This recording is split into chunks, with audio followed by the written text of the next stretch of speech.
Good evening, everyone, and welcome to DogCatFox and Friend. That's the name I'm trying out for the time being. And that's all I got to say about that. Yeah, I'm still working out the kinks of this thing. I was going to call it the Subject to Change show, but unfortunately, or fortunately, depending how you look at it, there's already a podcast out there called Subject to Change. Are there any original names left? Any, catchy, punny, sort of clever little names for shows left? I don't think so. So, DogCatFox and Friend. Here we are. Good evening, everyone. Hope you're having a good Saturday. Maybe I'll add to it. I guess we'll find out. The Alexander, good evening. Molly Okami, good evening. Advocatus Diaboli, hello. Keeverdam, hello. And thank you, Keeverdam, for providing the links to the fundraisers at the top of the chat box, guys. One for Twisted Skipster's Wrestling Club, trying to open up for his daughter and her classmates, as well as one for Angela Arriaga. She's starting her own home-based business. So if you guys happen to be able to donate to either of those or both, please take a look and donate if you can. If you can't, that's fine. But if you can share those out on the social medias, that would be appreciated. So thank you ahead of time for that. And thank you, Keeverdam, for providing the links. Mike Savage, Blarg, Found, hello. And JPS, hello. And anybody else who might be lurking or in the future or might pop in as time goes on. Yes, I know. Still working out the timing for this show. I think I'm going to make it 3 p.m. my time on Saturdays, but try to give enough warning ahead of time. What a week. A lot of work. Birthday as well. I'm old now. 47. Ugh. I don't feel 47. I don't look 47 as far as I'm concerned. You wouldn't know that. Someday I'll turn on my camera when I get my braces off. I keep telling myself when I get my braces off and I don't feel like a complete dork. Of course, I felt like a complete dork since I was like 11 years old, but you know what I mean. And maybe I'll finally turn my camera on. What do I have to hide? Part of me also says, once my father passes away, I'll turn on my camera because then I can be like, take the mantle of the mister of the family or something. I don't even know what that means. It's kind of a weird notion. It used to be a tradition that you didn't call yourself Mr. whatever until after your father had passed away. Until then, you were just, your first name or something sentimental about that. I don't know. But yeah, I was talking to my dad this week and tell you what, like I said, I think I put it on Twitter the other day. There's something that gives you a little bit of perspective when you're talking to your 80-year-old father as he's sitting in a clinic getting ready for a platelet infusion because his bone marrow is not producing it anymore in order to stave off possible death for another couple of weeks or two. And he's all chipper. He's all in a relatively good mood. He's kind of like, it is what it is. My father's always been very pragmatic about these things. Sort of, I wouldn't say fatalistic, but just sort of, that's life. That's just the way of things. Whereas my mother, I don't think she's any necessarily less pragmatic or realistic about things, but she doesn't handle it nearly as stoically as my father does. But anyway, I'm wandering off. So DogCatFox and Friend. I figure I might as well profile the real star of the show around here. I keep thinking, I brought this up before, I was looking around in the emojis thing to see if they actually had a Shiba Inu emoji people could like spam for the sake of celebrating DogCatFox. But as far as I can tell, there isn't one. And so I thought, I think the only way I can get one in there is if I do a membership thing where I can like put custom emojis on here. But I've been dithering over whether to start memberships on this channel or not. I've asked a couple times on here what you guys think, and it's generally been a sort of like, kind of attitude. But anyway, if you have any thoughts on that, by all means, leave them in the chat. But I thought I would bring up a couple of things here just because, well, the show is relatively random. I wanted to talk first about Iron Fart, the upcoming Marvel Studios show. Sorry, Iron Heart. I just wanted to rant for a brief moment about something that is happening in this show. Now, this is something that I had heard was going to be part of the plot, and I'd also heard that it had been changed in recent times because they were still dithering around with the script or whatever. But that is one of the ultimate villains of the Marvel Universe. And so, spoiler alert, if you really were going to watch Ironheart, avert your eyes. But purportedly, Mephisto showing up in this show. Mephisto as portrayed by Sacha Baron Cohen. Now, Mephisto is the Marvel Universe's devil. Satan, the adversary, and so on. And he's too big a bad guy and too conceivably and possibly cool a bad guy to introduce into garbage, first off, like this, of Ironheart. Mephisto should be the big bad of a Ghost Rider series or an enemy that Doctor Strange fights. Instead, if these photographs are to be believed, and there have been rumors that it's AI or something, but knowing Marvel, Disney Plus as I do, I doubt it. I mean, he looks okay, I guess, but look at that set. That set for hell, it looks like something you'd get out of like Power Rangers or something. It looks so cheap for one of those like most powerful villains in the Marvel universe, and it's not some like big expansive, vista of hell or something. It's a few pillars in a room. Come on. Keeverdam, I thought you were 46. I was, but now I'm not. So, yeah. I was 46. Now I'm 47. So there you go. Unless my math is completely off. Hold on. I might be at that age where I just don't know how old I am. Let's see. Minus 2025. Wait a second. Am I 46? It would be crazy if I got my age wrong. Am I now 46 and I was 45? Keeverdam, you might be right. I might have been completely off my rocker for the last month or something. Maybe I am 46. How many years since 1979? Is it 46? Probably is. Okay, I'm 40. I'm 46. Oh, man. Okay, maybe I am 46. Maybe I thought I was 46. Obviously so. Well, what do I know? Apparently not much. Okay, so I'm 46. I thought I was 47.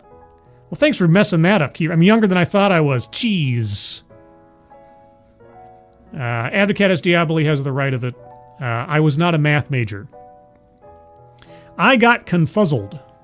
That's the combination of confused and puzzled. I was confuzzled. Okay, well now I'm 46. Next year I'll be 47. Okay. I've apparently reached that age where actual age is irrelevant. Keeping up with your actual age is no longer important. I can't count on this many fingers anymore how old I am. Okay. Oh well. I've traveled back in time and I didn't even know it. Simon Willikins, hello. I was just going through some pictures I took on this day 7 years ago. I'll catch up in a few minutes. There you go. Let's see. Okie Native, hello. I thought you were closer to 50. Well, I mean, I am now closer to 50 than I was, now that I've gotten over that 45 number, so now I'm in my latter 40s. Dr. Functional. Oh, wow, I didn't know. Maybe I did. I'm just an idiot that scribbles is 46. Yeah. Well, I mean, hell, you're better off than I was up until a minute ago. Because I needed Keeverdam to be my flash drive memory here for what my real age is. Jeez. Also, Juliet, hello. You're a young man. Oh, man. Well, like I say, either way, I don't know. I think it's a matter of clean living or something. I've seen some, I tell you what, I've seen some 40-year-olds that I would swear look 60 because of the way they've led their lives and treated themselves and elsewise. So I think so far, at least as of right now, I'm doing okay. Save for the fact that I've completely lost my ability to tell time, apparently. Josh Hammond, hello. Wowie wow, that's right. I mean, technically this is mostly the DogCatFox show, but I can't really do a show entirely as DogCatFox, right? Wowie wow wow. Yeah, I know, I took your name. What are you going to do, sue me? Wowie wow wow. Yeah, well, too bad. You have no legal standing here. Only I have legal standing on the moon. You're just you're like a servant class. Wowie wow wow. Well, don't get angry at me. That's just the lot you were dealt. Jeez. Get a life. Silly DogCatFox. Uncle Mikey, pardon me. Uncle Mikey also said Uncle Minty. That would have been a little odd. Uncle Mikey, hello. I said on Twitter that introducing Mephisto into Ironheart would be like introducing Doctor Doom in Echo. It is a complete waste of a character and completely out of place. You don't have Iron anybody go up against a supernatural bad guy in their first outing.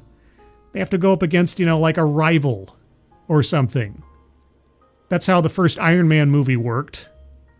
Of all the things you copied for Ironheart, you couldn't at least stick to that a little bit? No, it's got to be Supernatural the Hood. A character that I was never really that excited about in the comic books. But of course, anything that Marvel created after, say, 2005... Sorry, not 2005, 2000... When did they buy Marvel? 2014? 2000... dang, I forget what it was. Anyway, whenever Disney bought Marvel and then started creating their own characters for Disney so that Disney could own all the rights to them, that's when everything started to go downhill, like Ironheart and Miss Marvel and all that stuff. And of course, Chris Brawley and I talked a little bit about the origins of the modern Marvel ethos on TED Excellence the other night. And that was fun. But anyway, yes, I just want to gripe a little bit about wasting Mephisto. Mephisto should be a Ghost Rider thing. He should show up in Ghost Rider. Ghost Rider should have gotten his own series. If you ever watch Agents of S.H.I.E.L.D., the Ghost Rider they made for Agents of S.H.I.E.L.D. was pretty damn cool, as far as I'm concerned. Would have made a really great sort of PG-13-esque or, mature-rated Netflix-type show. Poor Ghost Rider. All we have is Nick Cage. Not that the Nick Cage was that bad, at least the first movie, but Spirit of Vengeance was pretty terrible. Anyway, that's a griping about Marvel stuff. I do that plenty on Midnight's Edge. What else do we have to talk about? Well, let's talk about something I saw today that made me laugh. Big Tech takes a harder line against worker activism and political dissent. Oh my gosh. I sounded like such a boomer when I was whining about this on Twitter today, because my first thought was, well, gee, at what time of day in the workday do I have time for quote-unquote political activism? Oh, that's right, when I'm not at work, because that's my personal business. It's got nothing to do with my work, unless my job is activism, I suppose. Stevie J says, Nick Cage genuinely loved and respected. Well, that's true, too. That's the other thing, too. Yeah, they wouldn't make that Ghost Rider today, Nick Cage or otherwise.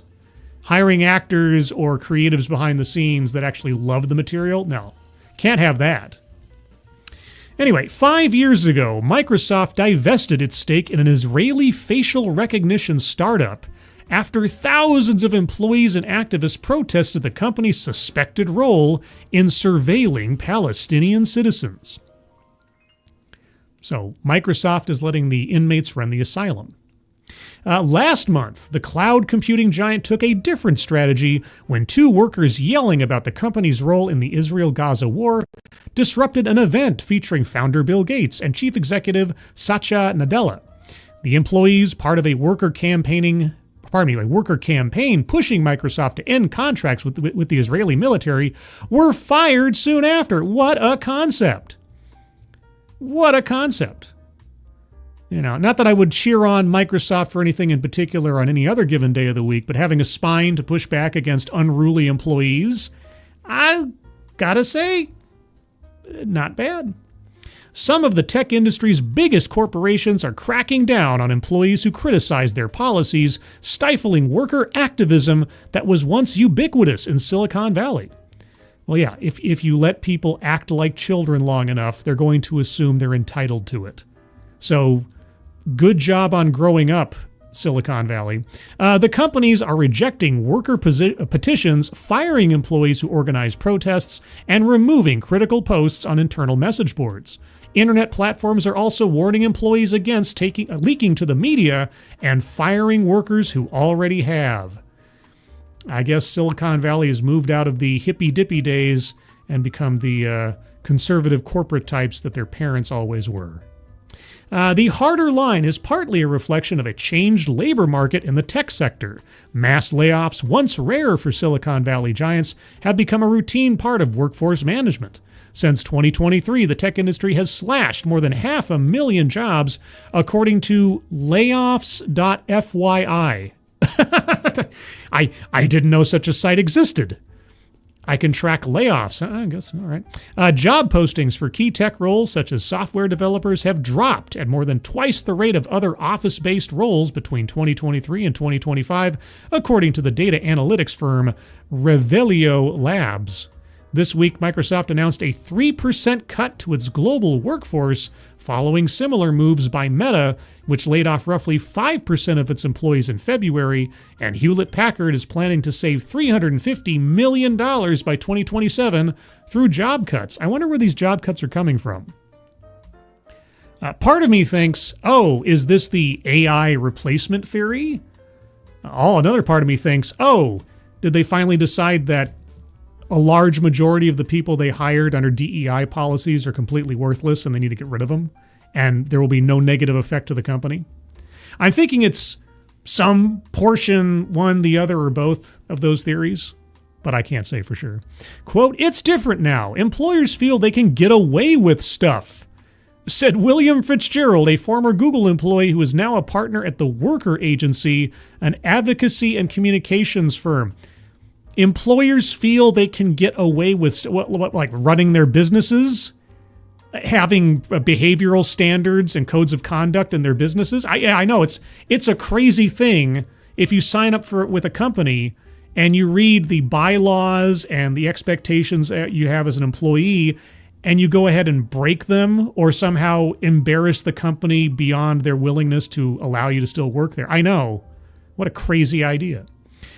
Tech companies have doubled down on their intolerance for political dissent under President Donald Trump, who has taken a tough approach to the federal workforce.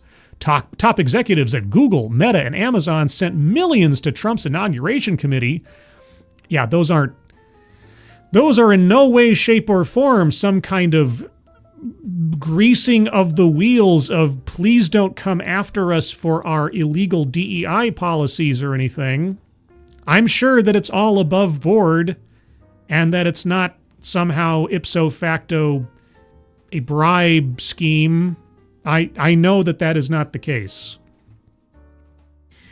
Millions to Trump's inauguration committee and have privately courted the White House in meetings. Many of the companies have also introduced MAGA-friendly policies such as scrapping diversity initiatives and reversing long-standing content moderating practices. Also, all of those companies have government contracts. Government contracts, which means they are susceptible because they accept federal financial assistance. Can we say it all together? Susceptible to... That's right. Title VI of the Civil Rights Act of 1964. Not to mention Title VII, but Title VI specifically, because nearly all of those companies have promoted racially discriminatory hiring practices over the last 10 years. And it would be a shame if they got any kind of bad blowback, like, I don't know, the retraction of federal contracts or funding or subsidies, or potential investigations into other hiring practices that violate Title VII and others. Yeah, no, I'm sure none of that. I'm not making any accusations or aspersions here. I'm sure none of that plays a part in any of it.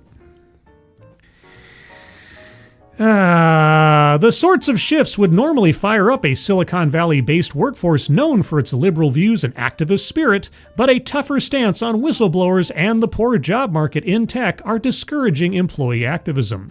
Quote, "A decade ago, employees would discuss controversial political issues out in the open and on employee message boards and at all-hands meetings," said New Wexler, a communications consultant who worked for Google, Twitter, and Meta. Now, quote, "the companies have either strongly discouraged that or banned it," unquote. Yeah, probably because of liability. Tesla fired staff program manager Matthew Lebrot in late April after he launched an anonymous website, not anonymous enough apparently, Tesla Employees Against Elon, calling for Elon Musk to step down as CEO and blaming his personal brand for the company's dismal recent results. What is Tesla's stock at right now, anyway? Lebrot parked his Cybertruck plastered with anti-Musk slogans near a Tesla showroom, and within days, Tesla tracked him down and fired him. I'm amazed he expected anything otherwise. He said a Tesla HR representative told him he had been fired because he created a website using company resources that went against the, quote, company's prerogative, unquote. Tesla didn't respond to a request for comment. There's not much to comment on. He wasn't entitled to a job at Tesla, and certainly not after making a mockery of the company. It's like, I hate this company and the person who runs it. Well, then you don't need to work here anymore. Silicon Valley companies have, quote, set the precedent that you don't say anything or else you get fired, Labrat said. No. General survivability and common sense has said that for decades, but you've apparently lived in a world where you never had to face any consequences for your actions, or you never thought ahead of what the possible consequences might be. Do you think you were entitled to a job at Tesla? If I came out tomorrow and started bad-mouthing my employer and calling my boss some nasty names, I would not expect to be employed by that company or that employer within 24 hours of him finding out about it. Why did you think you would be? I am confuzzled again. Also, Miranda Stone's here. Hey, you guys know about Miranda Stone, don't you? Well, if you don't know about Miranda Stone, let me tell you.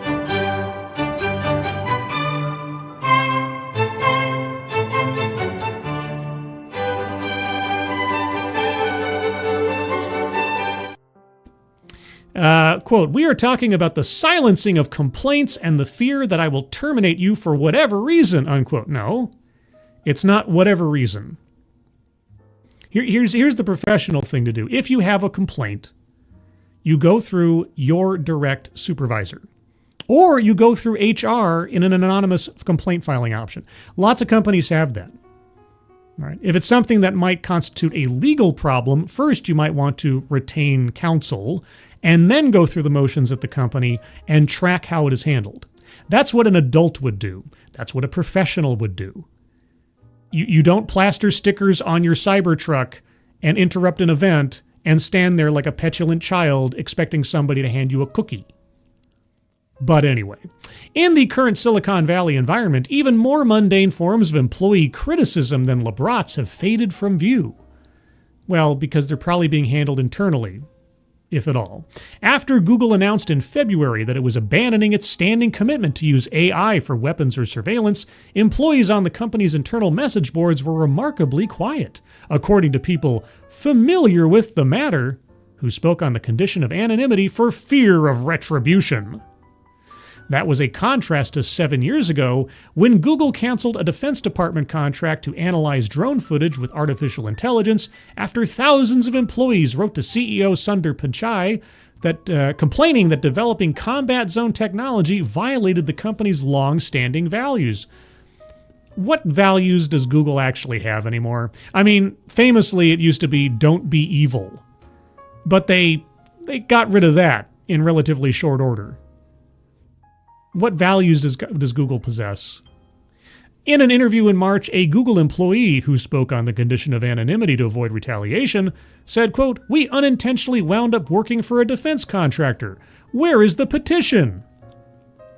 Unintentionally wound up? No, it was very intentional. Google took the contract. This is why Google is being so nice to Trump. They've got billions of dollars in federal contracts for information technology and elsewise. And Defense Department stuff, if they became blacklisted by the Trump administration, defense contractors and such other companies wouldn't go anywhere near them. They have a lot riding on making Trump happy. They don't want to admit it, but that's what they're doing. And they're also scared, again, of potential Title VI things coming after him. Citing a non-disparagement agreement, Meta secured a judgment in March from an emergency arbiter banning a former employee from promoting her I'm reading half a sentence here because it's cut off at the top. Tell-all memoir in which she alleges sexual harassment and misogyny by Meta leaders.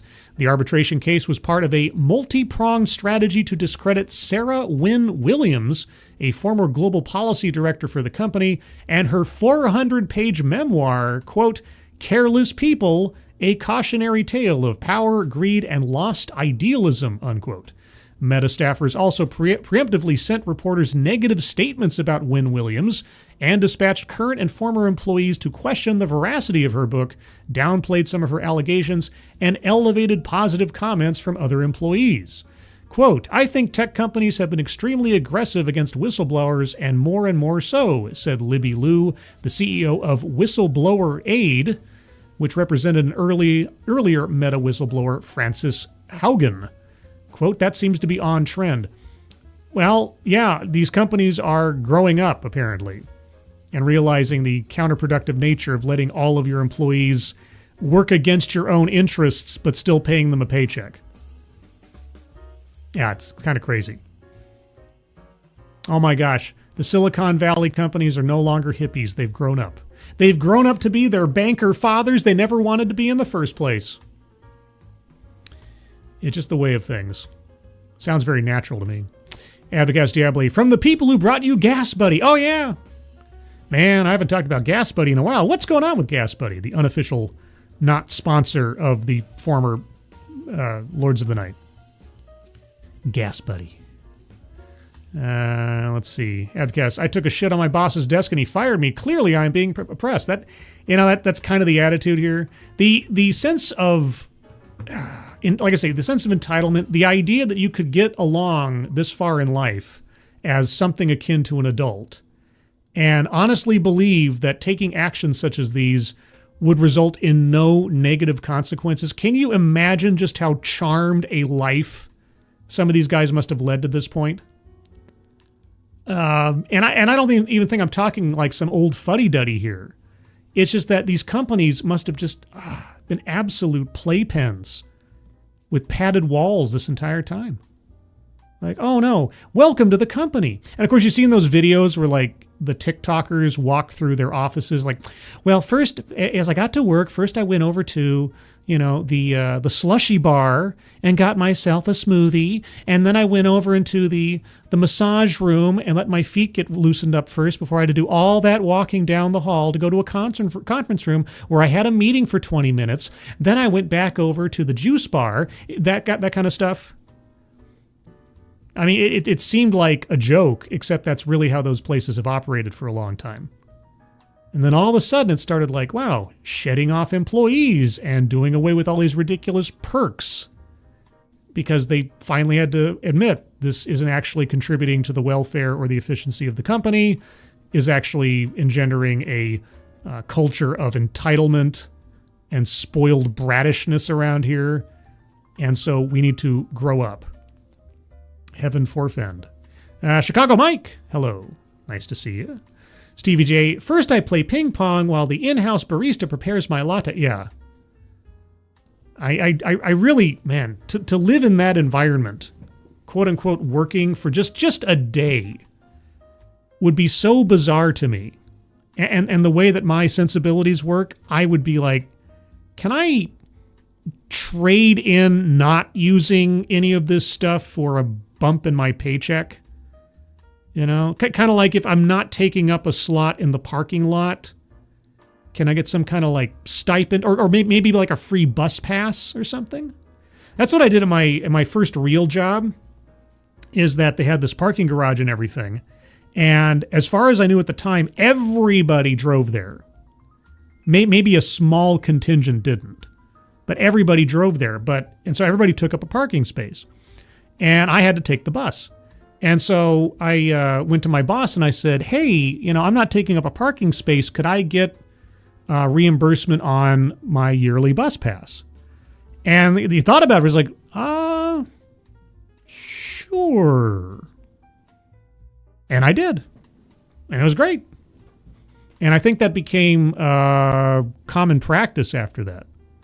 I don't know if it became like a company policy or something, but yeah, eventually if you didn't take up a parking space, they gave you like either a free bus pass or some kind of other reimbursement or something. That's what I would think if I went to that company. Any of those companies that have all like the wine bars and the pool tables and the beanbag rooms and the relaxation spas and everything, I'd say, yeah, can If I just come to work and do my job and then leave again and take advantage of none of that stuff, because that'd be the wise thing to do rather than being like a spoiled brat all day. But anyway, tech companies are having to face facts and the realities of reality now, because they're not the singular options on the block anymore.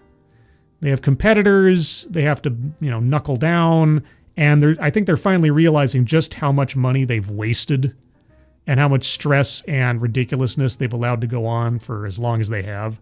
And, if you give a mouse a cookie, he's going to want a glass of milk. If you engender a culture of entitled, activist, spoiled brats who've never had to work a day in their life, and then suddenly they take you up on that offer, you're going to be the one playing babysitter. Is that what you really want to be doing when you should be running a business? I know, crazy idea. Let's see. Something else I wanted to bring up. This is something that's been bugging me for quite a while. I think everybody else too. The seemingly sudden revelation by everybody and their brother that Joe Biden had no brain. Like, guys, did you know that there was evidence that Joe Biden was completely out of his mind all this time?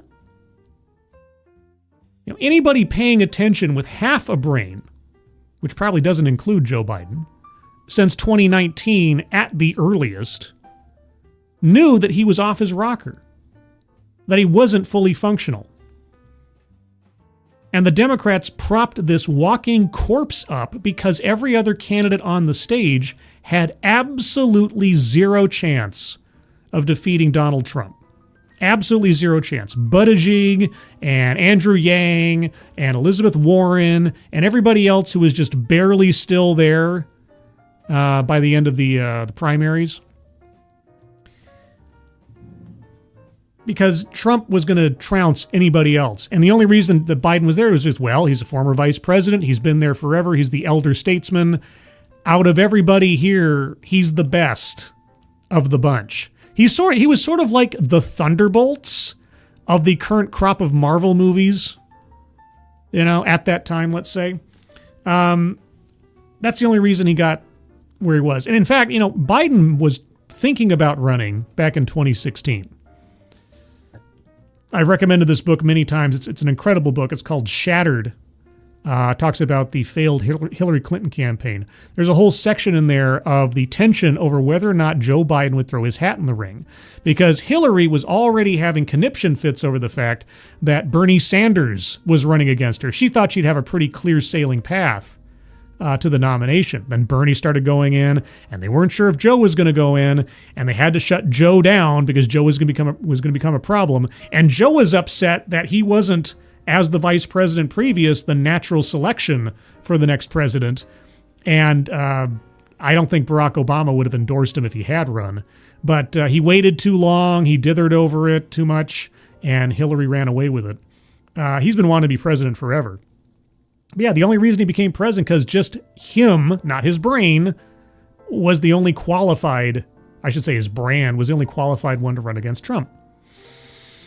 And yet, for some reason, gosh, guys, it doesn't make any sense. Why? How is Joe Biden doing so badly? Where's his brain? Oh, we only realize this now. And so, yeah, this audio clip, I'm not going to play it because it's very hard to hear, and you can hear it anywhere else. You can find it yourself. But exclusive, listen to the full Biden-Hur special counsel interview. And why it matters? The audio from 2 hours long sessions appear to validate Hur's assertion that jurors in a trial would likely have viewed Biden as a sympathetic, well-meaning elderly man with a poor memory. Except, again, anybody paying attention to him in news media or special events or official events from 2019 forward already knew this. And heck, we already knew that this was true from the Hur report that was released previously. This is just the audio of it. And everybody's pretending like, oh my gosh, I couldn't have possibly known. And one of the people that is acting like he couldn't have possibly known and trying to shed off any responsibility for his participation in this entire thing? Yeah, Jake Tapper. Jake Tapper, who has written a book trying to profit off of the very cover-up that he participated in as a member of the news media.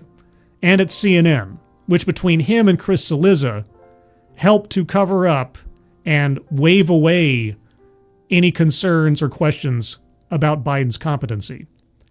But now he's got a new book coming out in the next couple of days, and boy, he's looking to clean up. But now, with everyone calling out Tapper's hypocrisy on Biden book, CNN host hired a crisis PR firm. You know, it makes me a little bit happy to know that some chunk of his signing bonus or whatever for his book is going into having to cover up for his own reputation. I kind of like that idea. CNN Jake Tapper's new book about Joe Biden's mental health decline and the ensuing cover-up has some interesting tidbits, like the plan for Joe to use a wheelchair if he won re-election. The numerous times he couldn't remember people's names, like George Clooney and National Security Advisor Jake Sullivan, are especially damning. Yeah, but now that we know those things, we don't need to read the book. If all three of those little facts are true, then I don't need to read the book, do I? Thankfully. And then all these tweets and things. Is that the whole story? It all rehashes what we've known about the brain-dead president, which is that he couldn't hack it, and yet the media and the Democrats went to extraordinary lengths to cover it all up. The pervasive inability to answer questions about Biden's health from top Democrats in the wake of this book, which Tapper co-authored with Axios' Alex Thompson, is a sign that they were all in on the con. Tapper also was one of those people who shot down any notion that the former president was mentally cooked. The montages are out there. The receipts are public. It's shameless. Even left-wingers like Glenn Greenwald can't believe this is a thing. Really, Glenn? Really? It's so bad that Tapper hired a public relations crisis firm, to help him navigate this launch. It's the same firm that helped Elizabeth Holmes, Jeffrey Toobin, and Anthony Weiner. So Jake Tapper, at least by association of crisis, is on the same level as Anthony Weiner. Good. He deserves it. Let's see. Quote, CNN anchor Jake Tapper and Axios reporter Alex Thompson have hired a crisis PR specialist, Heller Company, as they make public excerpts from their book Original Sin, President Biden's Decline, Its Cover-Up, and His Disastrous Choice to Run Again, according to media reports. Tapper, who co-authored the book with Thompson, confirms to outlets that Risa Heller, founder and CEO of Heller Company, was hired to offer advice as the authors plan to roll out the book, quote, as smart as possible, unquote, per reports. It is set for release on May 20th. Excerpts reveal that aides to then-President Joe Biden considered allowing him to use a wheelchair if he won re-election, and yada, yada, yada. I'm curious to know, do you think Jake Tapper will go to local bookstores for readings of passages from his book? Do you think he'll take questions from the audience?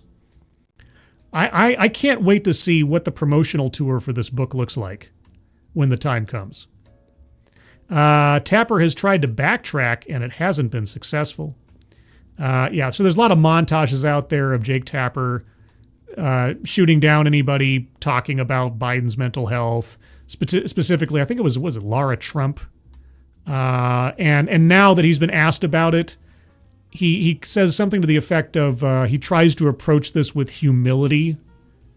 Humility. Writing a book that he hopes to profit off of, talking about a cover-up of the president's mental health that he himself participated in. It's great. I mean, the cojones on this guy. I'd feel a little bit angrier if it were Chris Cillizza, just because I have such a direct and long-term experience with Chris Cillizza's work. But either way, Jake Tapper, what a scuzzball. What an absolute scuzzball. And trying to downplay his culpability in the entire thing. But he's just one. He's just reflective of an entire industry of media that downplayed and shamed and called a stutter anything that Biden did and tried to make anybody who questioned it a villain in their own right. Ugh. Gross is what I say. Gross. Brittany Holland. Hello all. Long time no see. My birthday is Wednesday. Your birthday's Wednesday? Well, my birthday was this past Thursday. I don't have a Wednesday show. So, Brittany, Let me turn off the music here real quick. This one's for you. And a 1 and a 2. Happy birthday to you. Happy birthday to you. Happy birthday, dear Brittany. Happy birthday to you. Happy birthday, Brittany. Or pre-birthday. Preemptive birthday. That's what I mean. There you go. Ebony Williams. Nice to see you. Hope you enjoyed it, Scribelight. What, singing the song? I did. Or if you mean my birthday, I did. Thank you. Hope you're doing well, Ebony. Daryl Dale, only pre-approved questions, I'm sure. Oh, if they have public readings, they will screen every person that walks up. They'll probably have to be pre-approved. Or they'll just populate them with like paid for actors or something. And yeah, any flack Tapper gets over this book, I mean, not of anything extreme. I'm just talking about criticism or being trolled at events and so on. He completely deserves. But I really hope that all of the really interesting or previously unknown revelations, I hope they all come out in just basic print sources so that nobody has to buy the book to find out anything they couldn't have already found out elsewise. I'm not going to go anywhere near this book. Usually when it comes to like tell-all political insider stuff, I get really interested. I got the book about the Hillary Clinton campaign. The same people that did Shattered, I just bought their book that talked about the Kamala Harris campaign because they do good work and it's all very well sourced. But I'm not going to put a dime in Jake Tapper's pocket for this. Nuh-uh. Let's see what else I got. I got one more thing. I got one thing that was left over from the birthday stream. And I know it's not Thursday. It's not TED Excellence. I know. But still, it's a TEDx. It's a TEDx. I don't have a bingo card for this. I don't know that we need a bingo card for this. If you guys want to have a bingo card for this, I can set one up, I suppose. But yeah, I had a whole bunch of different TEDx's set up for that show, and it just got to be too late to do all of them, and so I had one left over. Oh, wait. What's this from Keeverdam? Thank you, Keeverdam. If you still feel old and senile, my mom just told me that my grandma forgot my name. Oh, I'm sorry. That's no fun. I mean, I don't feel senile. I just feel a little goofy that I didn't remember how old I was. I could have sworn I was turning 47. Oh, well, I gained a year. Thanks, Keeverdam. You gave me a year back of my life I didn't know I'd lost. There you go.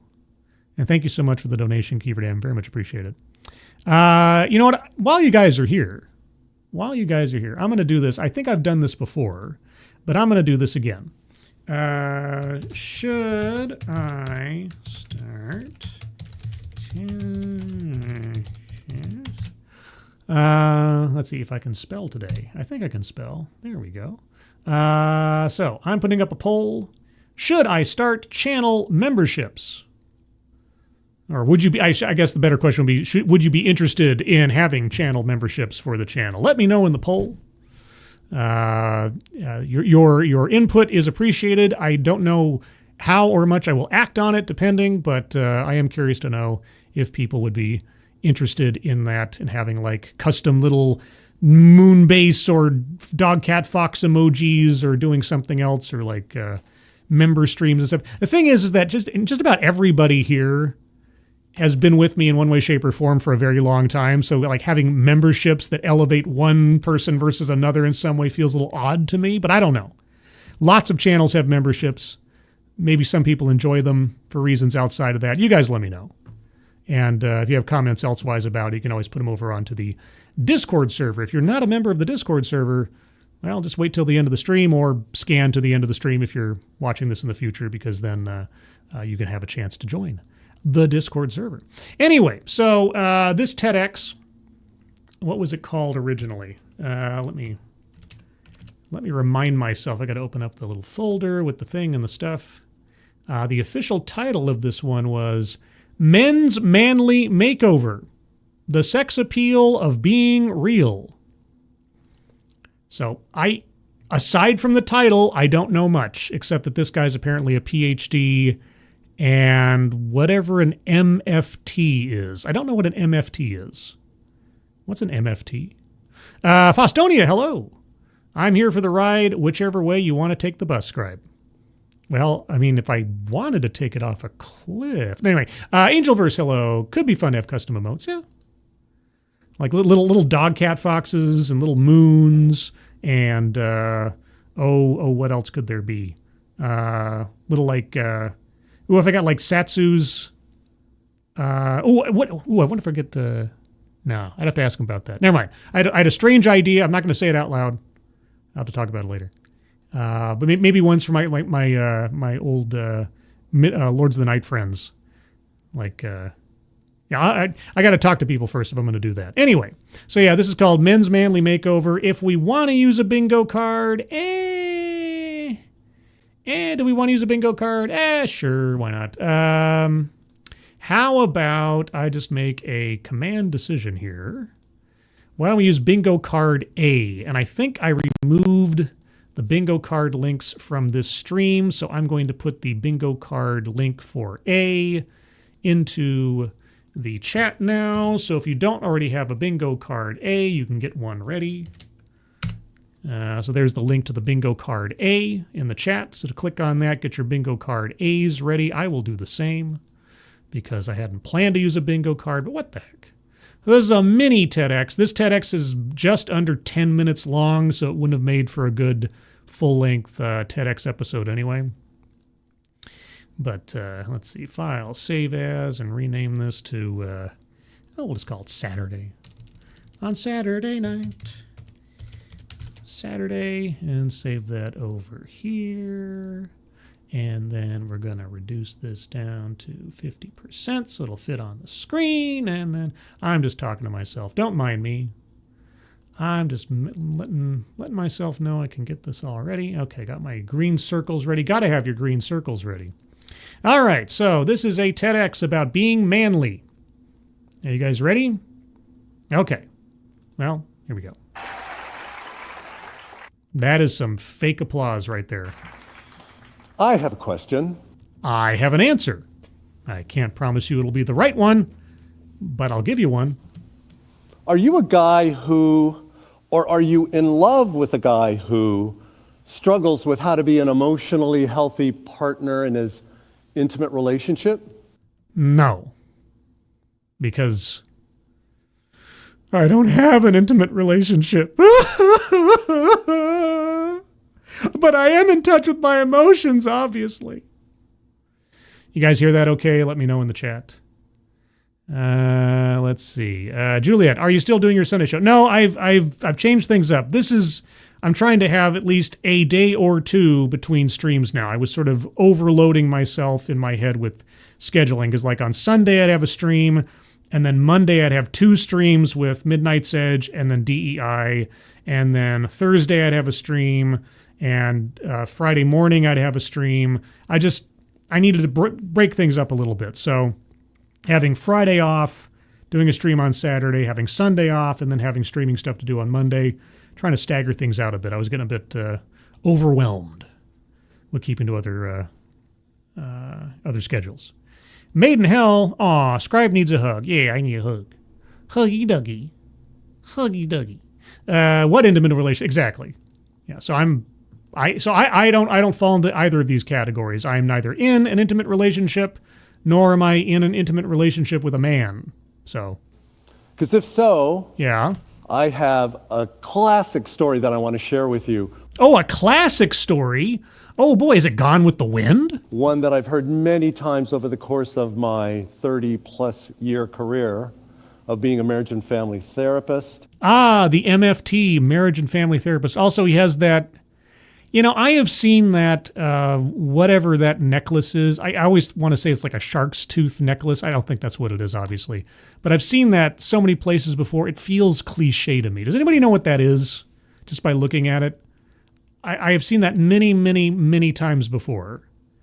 And I don't know if it's a symbol for something. I don't know if it's something well known in some like, sit around in a circle and talk about your feelings kind of thing. But yeah, anyway. So what do we have so far? On the bingo card, let's see. Collectivize his own demographics. Nothing quite yet.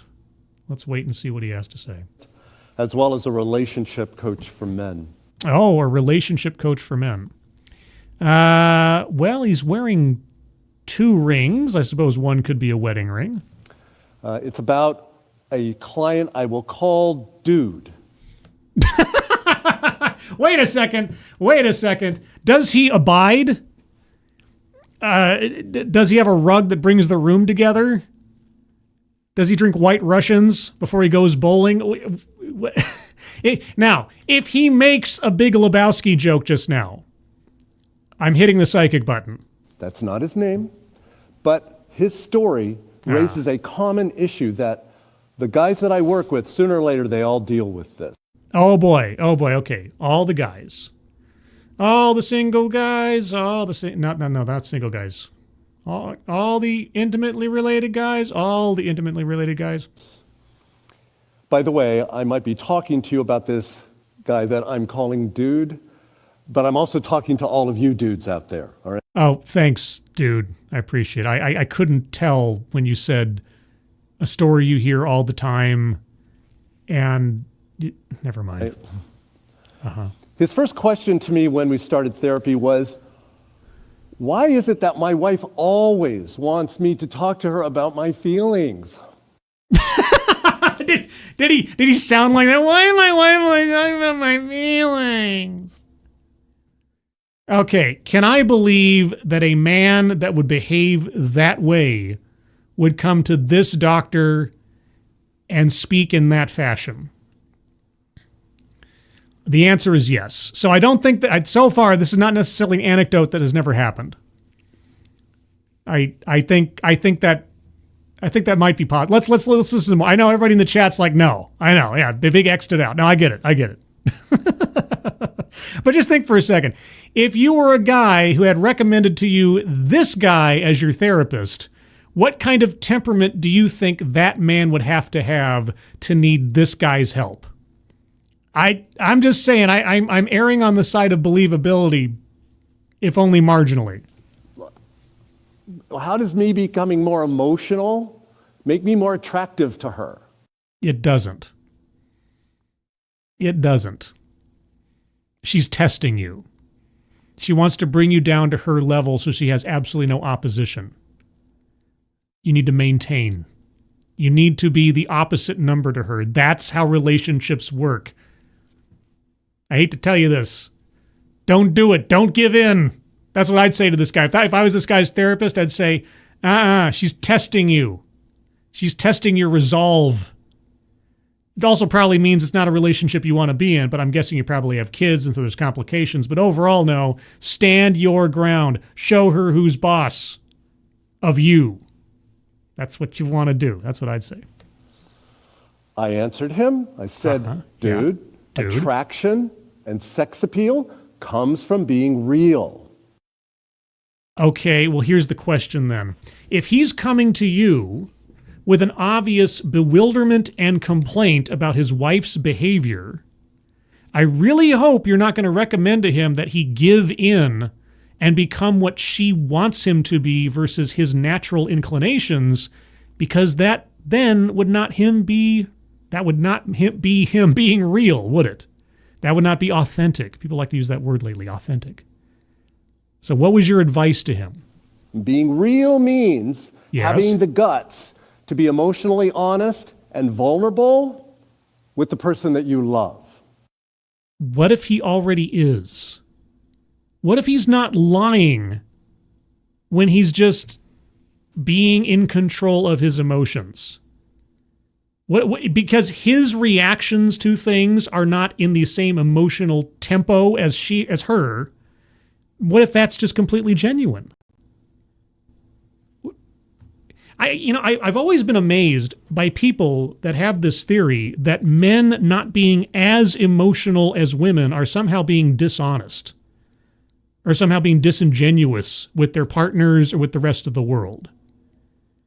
Like, the natural inclination to be stoic or to be more in control of your emotions is somehow a falsehood. It is a lie. That control is deception. It's quite an amazing play on things, isn't it? Immediately makes men inherently suspect if they're not acting like women. I know. It's cuckoo. Cuckoo for Cocoa Puffs. When I told him that, I think his head exploded. I doubt it. Only if you're a scanner is that the case. But then I asked him a question. I said, what is it that you are looking to get out of therapy? I'm here to satisfy my wife's complaints. He said, well, for a while now, my wife has been complaining about the fact that she feels alone and neglected in our marriage. I'm taking a victory lap for that one. That was almost too perfectly timed.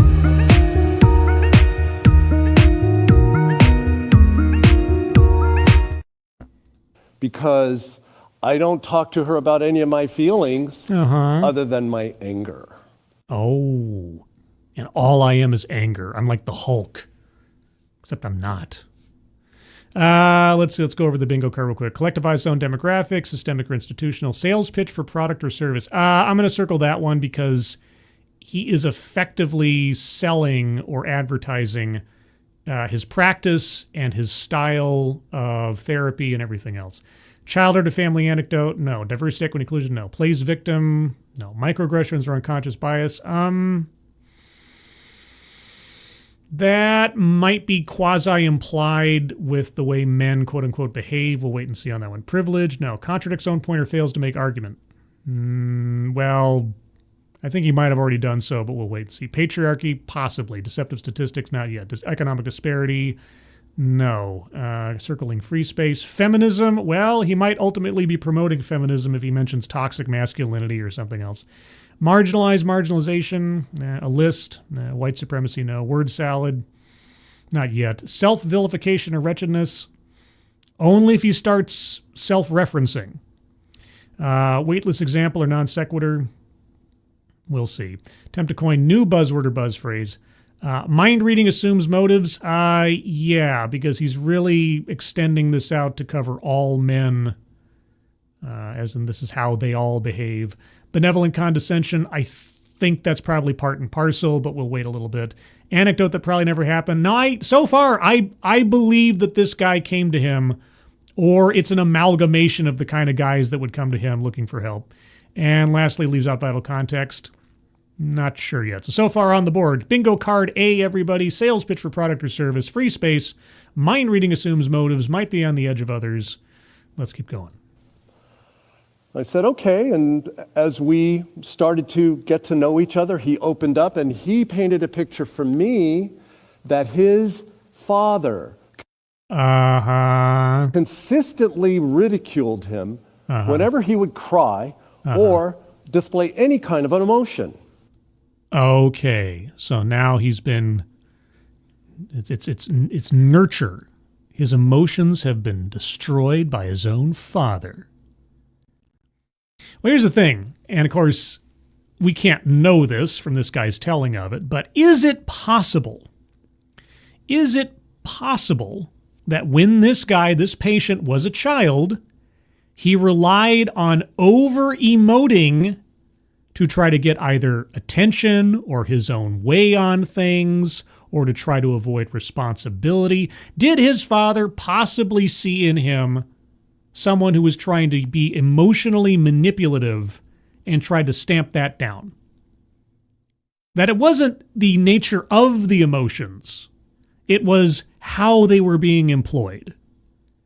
Now, obviously, we can't know, but I just have to ask and wonder if that might not be the case. Was Daddy Dearest a terrible person, or was he trying to teach his son some self-control and maturity? Crying and showing emotion is for sissy boys. That's something his father apparently said to him more often than not. Right. Also, dude said that in his young adulthood, he was previously married and divorced. And he said, by the way, my first wife had the same complaint about me that my current wife has. Wow, you seem to pick the same woman over and over again. Which is, she never felt emotionally connected with me. Okay. Well, maybe dude is afraid of intimacy and keeps picking women he's not compatible with so that he doesn't have to get close because he's going to get his heart broken. I don't know. Big surprise, huh? I don't know. Is it a big surprise? He also told me that his worst fear about being in therapy was, well, if I learn how to talk about my feelings, I might have to give up some piece of my masculinity. And if that happens, my wife is gone for sure. It's possible. Again, it's about moderation. Also, why wasn't the wife there? Why isn't the wife involved in this process? Why is it him that has to be fixed?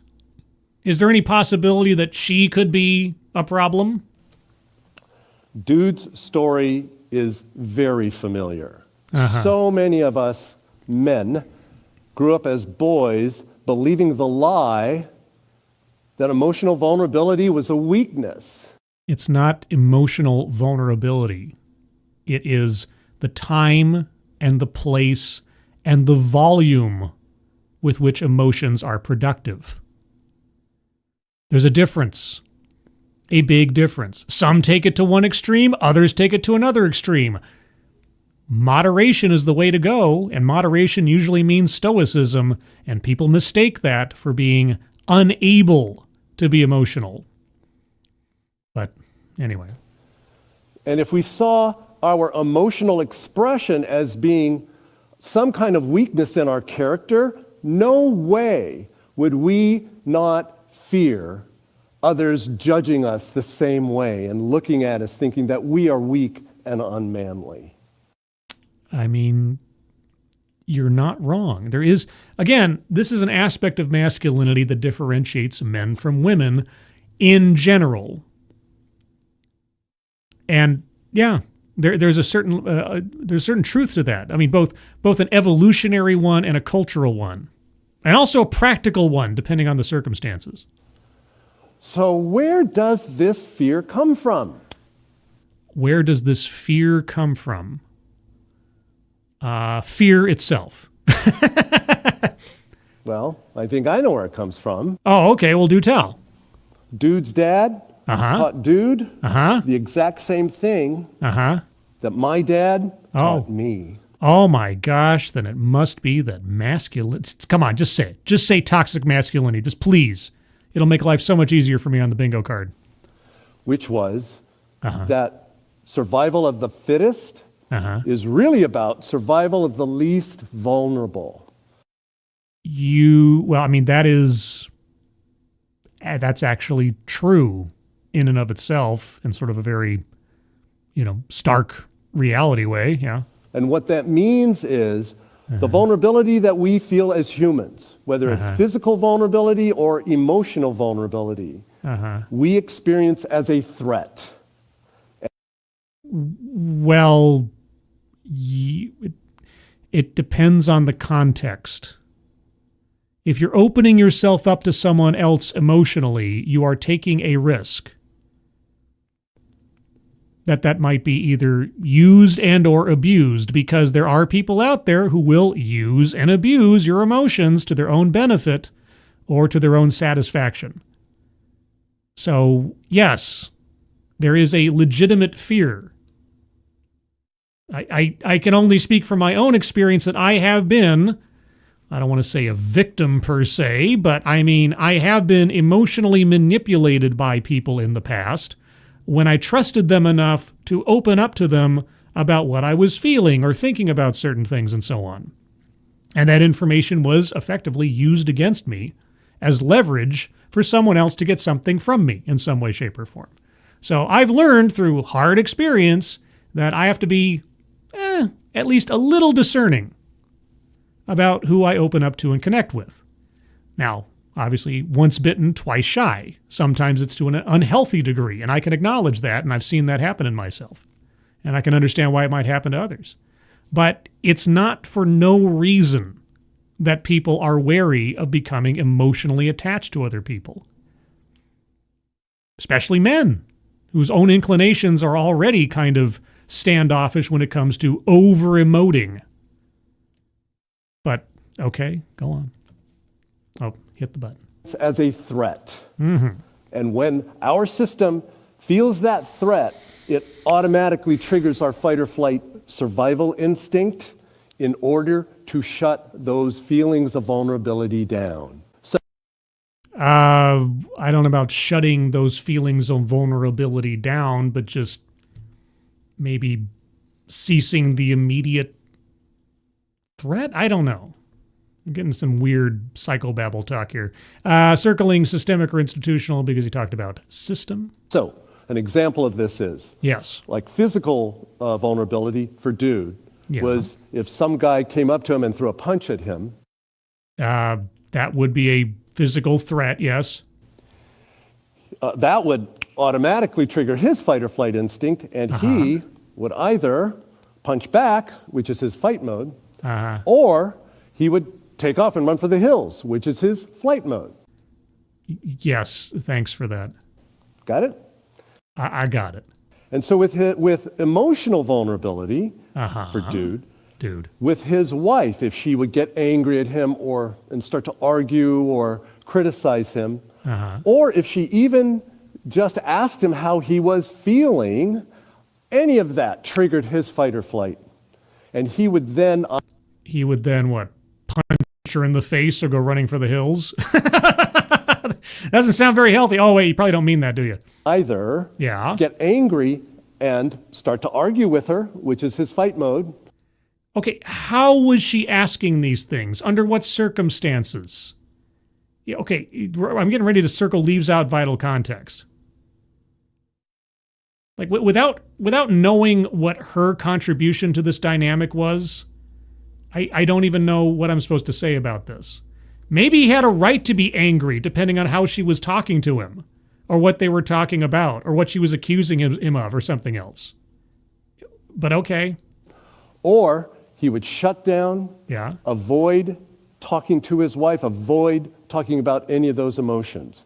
That's his flight mode. Or that's his comfort zone. It is not a sign of weakness or flaw if you're just not interested in getting emotional about things. Maybe you're just not. Maybe that's just the way you are. Not because I meant to, but I'll hearken back to my mother and my father. My father is a very stoic, relatively non-sentimental individual. It is not a reflection of him not caring. It's not a reflection of him lacking emotions. It's just how he's wired. It doesn't make him a bad person. It just makes him him. Whereas my mother she wears her emotions on her sleeve a lot of the times. I mean, you want to talk about like the opposites attract kind of dynamic? That's my mother and father. When it comes to emotional expression, they are on completely opposite ends of the spectrum. But neither of these people are broken. Neither of these people are flawed in some way that they have to beg forgiveness for. And they don't need to be fixed. But, okay, you want to equate someone who is just not a naturally emotive person as being someone who needs to be repaired. Why? Why are you doing this? Why are you making people feel bad about just how they are? And here's the other thing. If this is just how this person behaves on a regular basis, regardless as if it comes from some kind of trauma or something, short of them actually doing something abusive to their partner, why is the other person with this person? If they can't accept him, if the wife in this instance can't accept her husband for who and how he is, then what does she think? Why is she there? Did she think she was going to fix him? She's going to bring it out of him somehow? That he was a broken, wounded dove that she had to nurture back to health?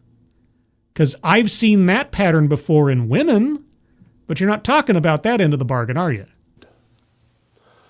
So dude realized he needed to break this cycle by trying somehow, some way to access the courage and the self-respect that is crucial for taking the risk to feel vulnerable. Or, and here's another way to look at it, he wants to save his relationship. He wants to please his wife. He is taking the initiative to take on the burden of going through this process to satisfy his wife. What is the wife doing to work on this problem? What actions is she taking? What risks is she taking on to help improve the relationship?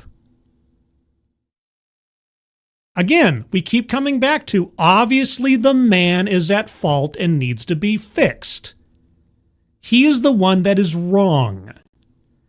And yet he seems to be the only one proactive enough to try to do something about trying to repair a relationship that probably shouldn't be repaired so much as severed. But I digress. In order to share what's in his heart with the person that he loves, because that is what being real is about in the first place, isn't it? Being real. Maybe she's not being real. Takes two to tango. Advocatus, if he's too emotionally distant for her, she should have moved on herself. Yeah. What are you crying about, hubby, you little sissy baby? Yeah. Just wait. Just wait. If he suddenly gets all weepy every time he steps on an ant, how long do you think she's going to stick around? Good gravy. Your internet's favorite lunatic. Howdy, neighbor. Hi, Luna. How's it going? JPS, the wife is likely having an affair at work with someone named Bob. It's like, why can't you be more sensitive like Bob? Who's Bob? I don't know, just a guy named Bob. I'm just a hypothetical guy named Bob. Okay. You need to go to therapy. Bob would go to therapy. Who's Bob? Just the hypothetical guy. That hypothetical guy named Bob would go to therapy. Okay, honey. Yeah, he's doing this because she said so.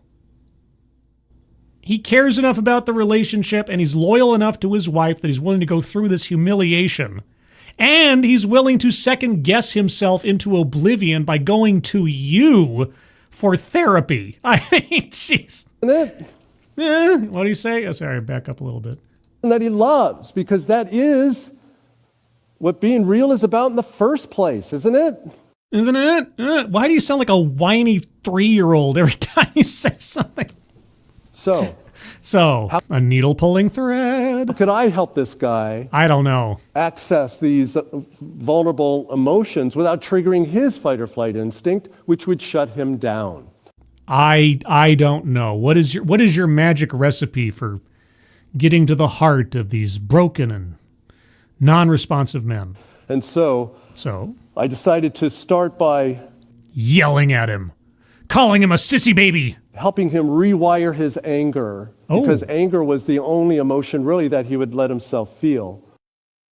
Or the only emotion that was rational in the discussions, quote unquote, with his wife because of the way she was treating him.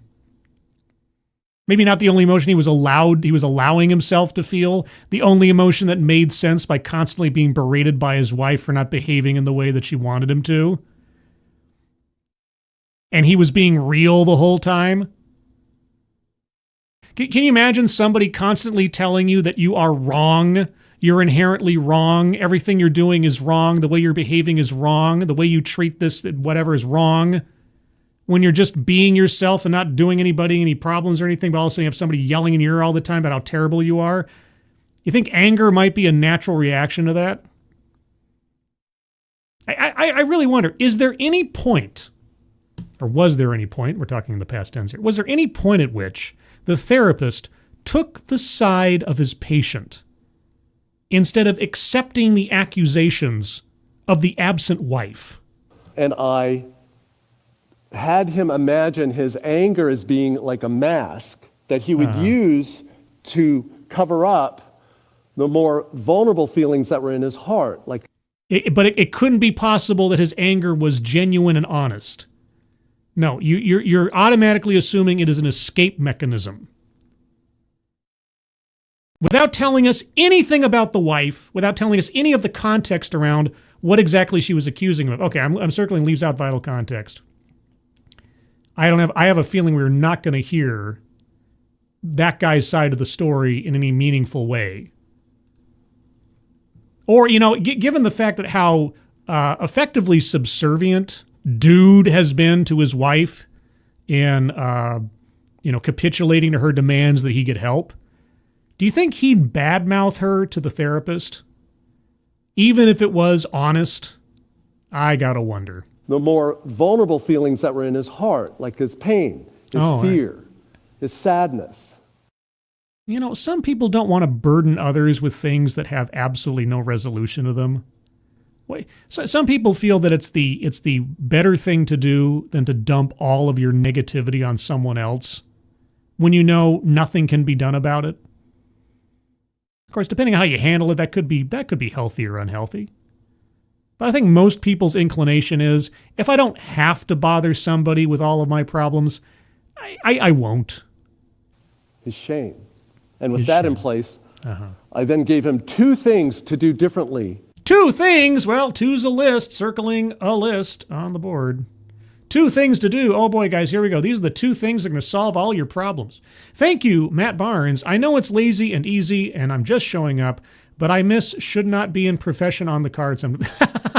Oh, well, now see, Matt Barnes has just shown how much of a veteran of the channel he is, because should not be in profession was a square on the card, I think, in the first version of the bingo card, years and years and years ago now. So, Matt Barnes, good callback. And in this instance, I wouldn't fault you for saying that. Yeah, there's a blast from the past. Thank you, Matt Barnes. With whatever anger he was feeling. 2 okay, things. All right, and 2 I things. call them thing 1. Thing 1 and thing 2. Is that a Dr. Seuss reference? And thing 2. Thing 1 was... I got to tell you, I don't know that I've ever seen a therapist who deals with men and masculinity who is as masculine as this one is. Now, I may be sarcastic there. For him to recognize the emotions that might be underneath his anger when he gets triggered. The emotions that might be underneath his anger. Because the anger is obviously false. The anger is just a smokescreen. The anger can't be legitimate. It has to be just a defense mechanism, right? And so I told him, the next time you get angry with your wife... For any reason? Pause. The pause that refreshes. Take a deep breath. Count to 10. Ask yourself the question, hey, am I using my anger right now to cover up other stuff that's going on inside me? Like, am I hurt? Am I scared? Am I embarrassed? Second guess every emotion you have going forward, especially anger. Anger is illegitimate. Anger is always a smokescreen, dude. Anytime you get angry, you are lying to yourself and lying to your partner. I'm sure that's a healthy message. Because if so, you've got to respectfully tell your wife, hey babe, yeah, the truth is I'm angry right now. But that anger is illegitimate. But I can also see that underneath that, I'm hurt. Yeah. Always let your wife win an argument. It's the only way. By that conversation we had earlier. You hurt me. You hurt my feelings. Or it really confused me or embarrassed me. So yeah, I'm just a pitiful wretch. Can we talk about that stuff, please? Please, please, please. Can we talk about how emotionally hurt and scarred I am? I'm sure this makes me very attractive to you as a partner. Because that seems to be really important. Mm-hmm. That's thing 1. Thing 1. Thing 2 would be for him to become more curious about what emotions were underneath his wife's anger. Oh, wait a second. Now the wife is involved? Oh. You know, I know that women love to be second-guessed and psychoanalyzed by their partners whenever they have a complaint. I know that is just something they love to have happen. And so I told him, the next time your wife gets angry with you, listen, and when it's your turn to speak... When it's what? Respectfully... Yeah. Ask her the question. Uh-huh. Hey, babe, I get that you're angry with me right now. But... Got it. But... But what I'm wondering is... Uh-oh, and that's when the sandal gets thrown at you. If what I said to you earlier or did something to you earlier, did I hurt your feelings?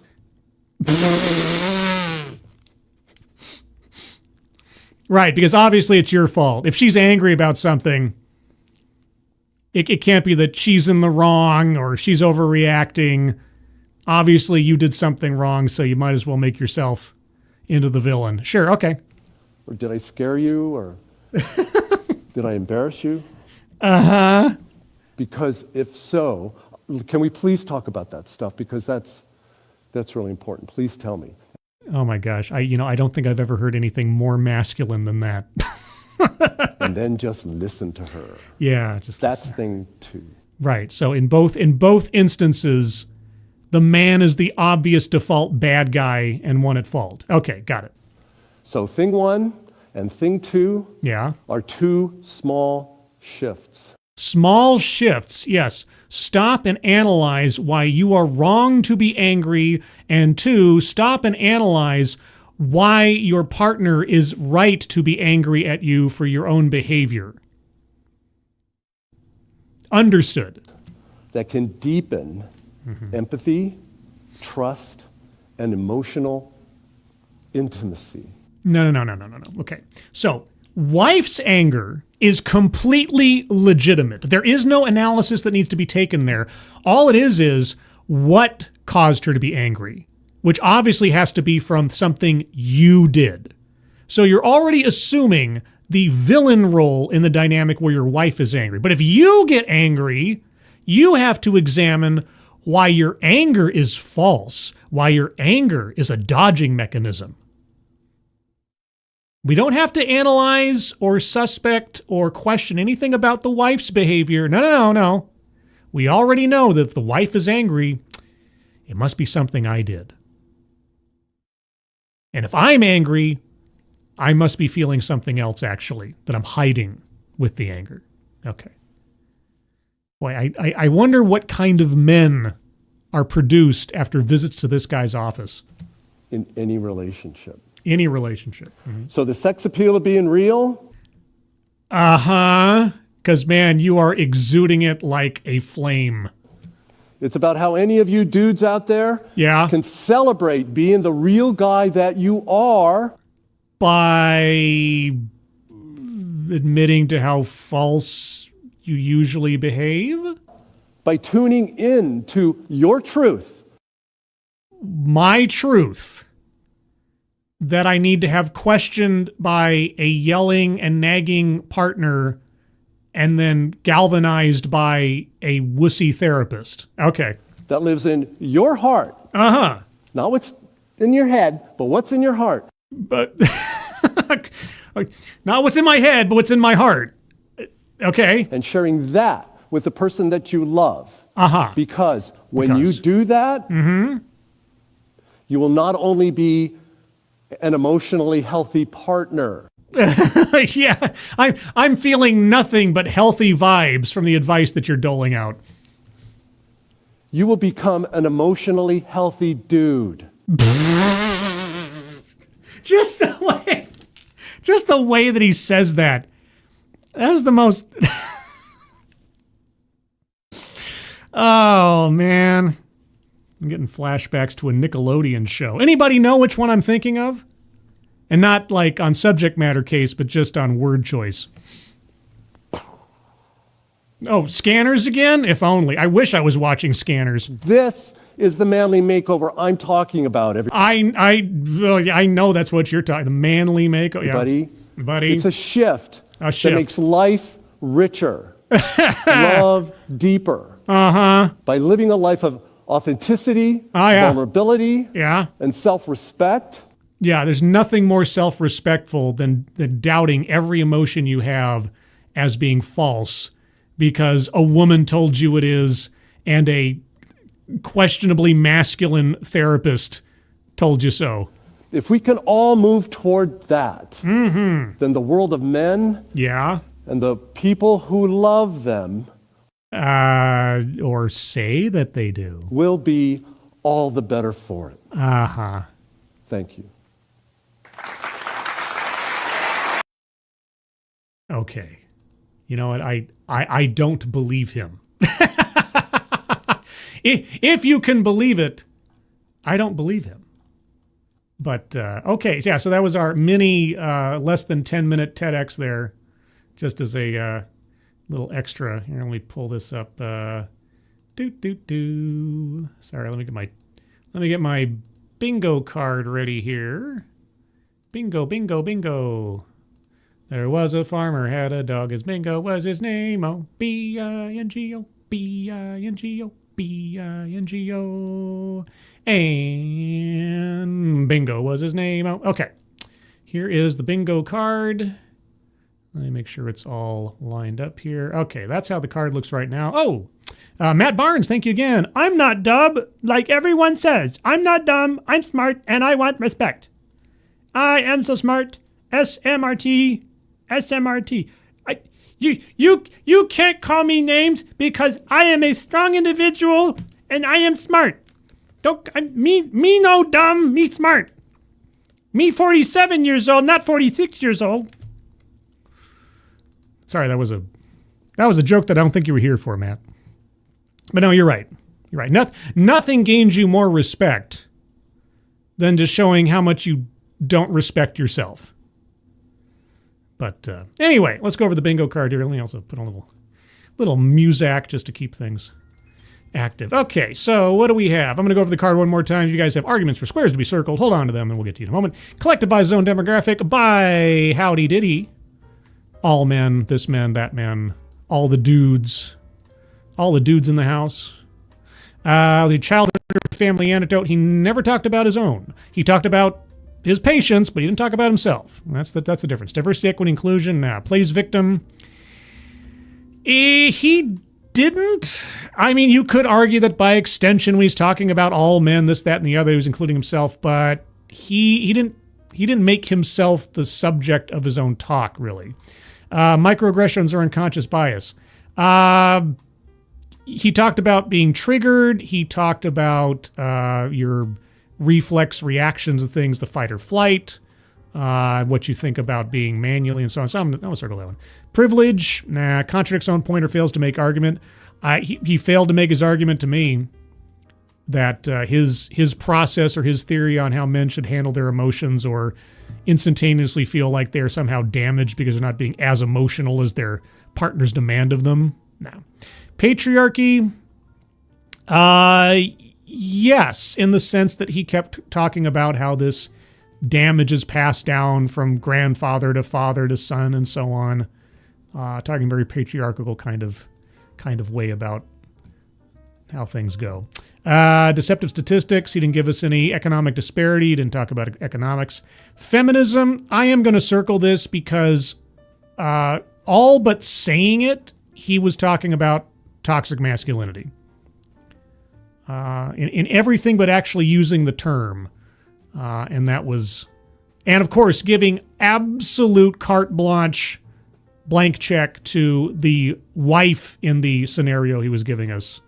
Yeah, it's all men's fault. Women are just inherent victims of anything a man is doing. Marginalization, not so much. White supremacy, didn't talk about race. Word salad. I don't know if anything hedged exactly on the word salad. I mean, I understood what he was saying. And it was on topic. Even if I thought it was nonsense, it wasn't just like disconnected words. So I don't know, that might be some room there for that. Self-vilification or wretchedness. Yeah. I am going to circle this because he was talking about himself in one way, shape, or form in doing this kind of work. And I can only also assume that perhaps the dude in his scenario, he was talking about himself. But either way, yes, he is vilifying men for being the creatures that they are and can be, and also vilifying stoicism as a character flaw. So I'm gonna circle that one. Weightless example or non sequitur. Well, he only had one example throughout the entire thing, and that was the ongoing saga of Dude. So I don't know that there was anything in there that was not. I mean, you can judge its value and its accuracy and its veracity, certainly, but was it off point? I don't think so. I didn't hear anything that I can recall that was completely out of left field, had nothing to do with nothing. Attempt to coin new buzzword, buzz phrase. I didn't hear anything in there. Benevolent condescension. Yes. Certainly so. In the course of that. Circling that one. And lastly, anecdote that probably never happened. And we have a bingo. That happened again. It's a Colleen Bernier special. I'm gonna call that. That's what I'm gonna call from the down angle bingo. I'm just gonna call it the Colleen Bernier special now because of that. What happened on my birthday stream? Bingo. What? Of course! So there you go. And speak of the devil, for she shall appear. No, I'm kidding. You're not the devil. Senior staff reporter and chief Florida correspondent Colleen Bernier. Every day is a yay with Colleen Bernier. And yes, Colleen, I've decided to name that particular orientation of bingo the Colleen Bernier special. That is just the way it is. And that's the way it is. So says me, not Walter Cronkite. Okay, anecdote that probably never happened.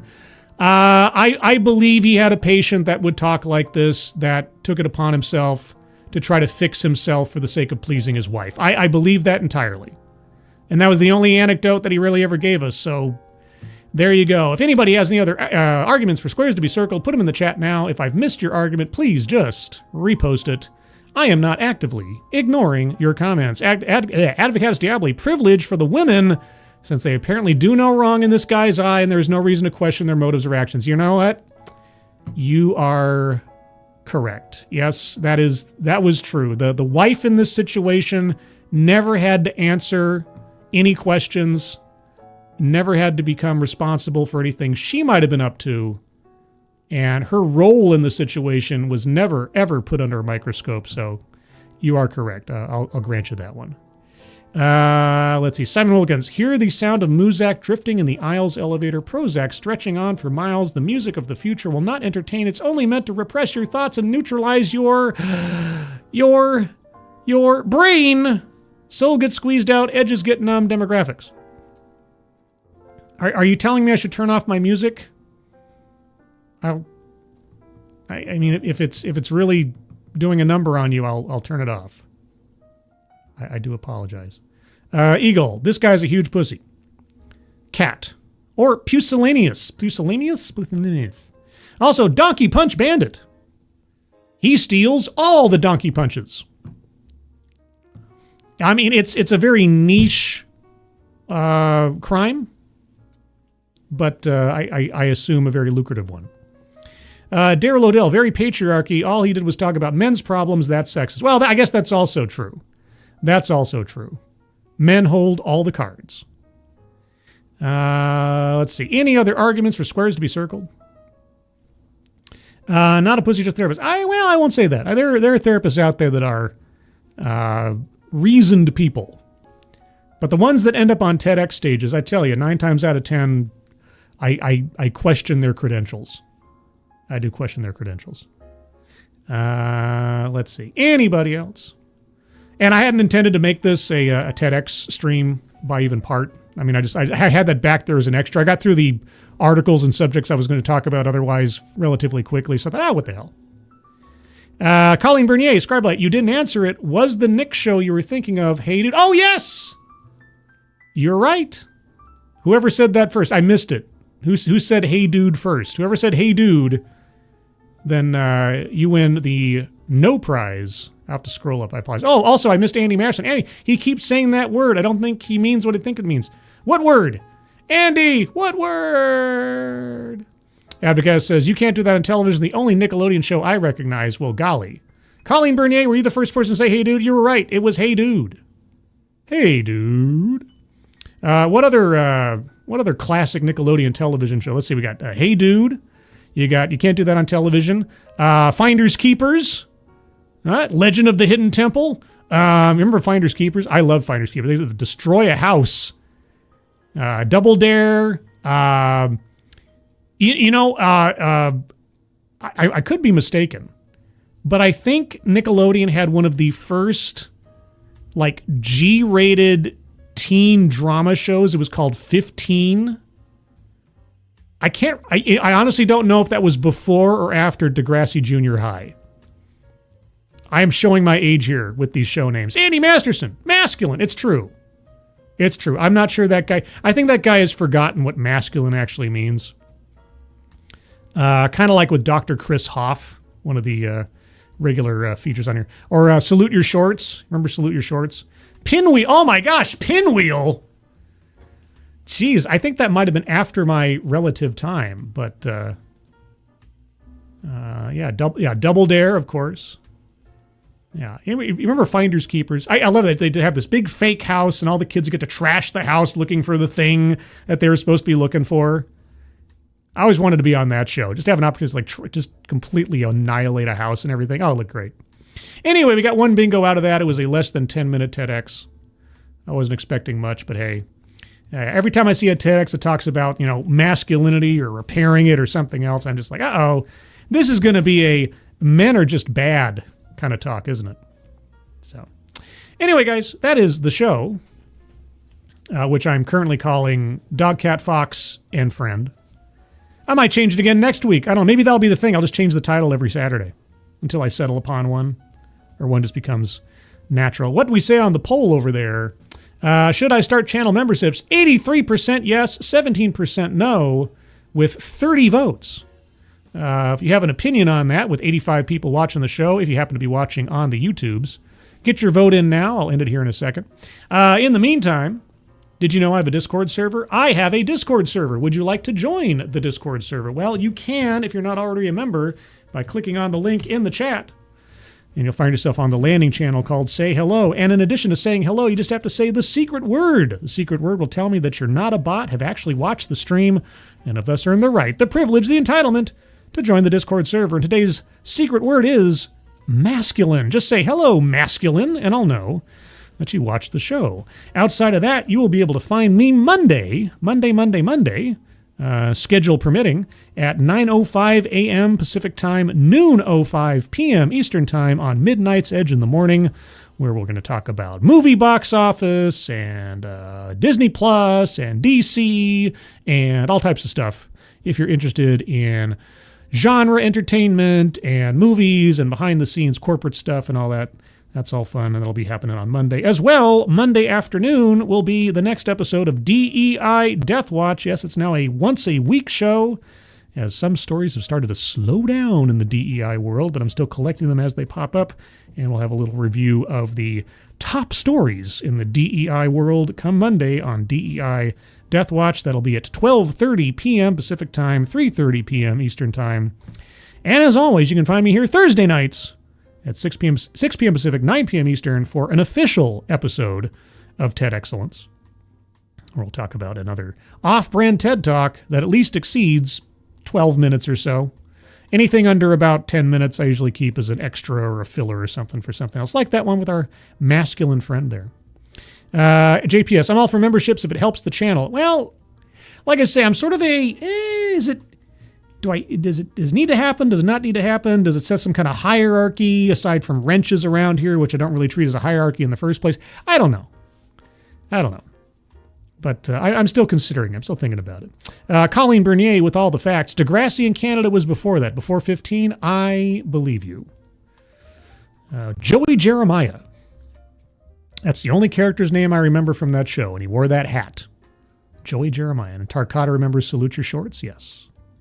But elsewise, everybody, thank you so much for joining me. Moderators, thank you for keeping an eye on things, even though everyone here is so well behaved. You have very, very little to do. Everybody who donated either to myself or to the fundraisers at the top of the chat box for Twisted Skipsters Wrestling Club and Angela Arriaga's home-based business, thank you guys so much for your generosity. Very much appreciate it. If you haven't already hit the like button, please do so. If you're not already subscribed to the channel, please consider doing so as well.